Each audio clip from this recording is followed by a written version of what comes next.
This one is a very similar situation, only what's caught in that white line is still in there. Welcome back. On the first part of the journey, I was looking at all the life. There were plants and birds and rocks and things. There was sand and hills and rain.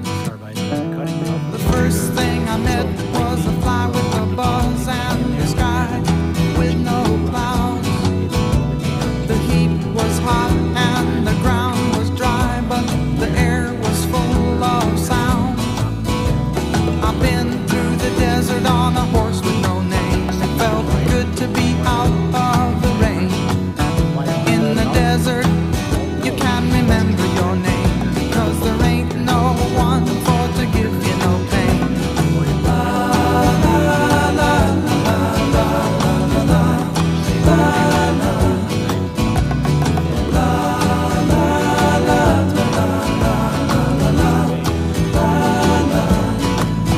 After 2 days in the desert sun, my skin began to turn red. After 3 days in the desert fun, I was looking at a riverbed, and the story it told of a river that flowed made me sad. Seasonal similarities with the problems that you find. And you do. So we'll start with the winter. In the winter months, there's very few hoof problems because cows are very comfortable in the cold, so they spend a lot of time laying down, therefore a lot less hoof problems. Now, as spring starts to roll around, that's when you're going to deal with more of the bacterial type things with digital dermatitis and with fowl because, well, the ground is softening up. It's becoming much wetter conditions, so you're going to see a higher prevalence of those things.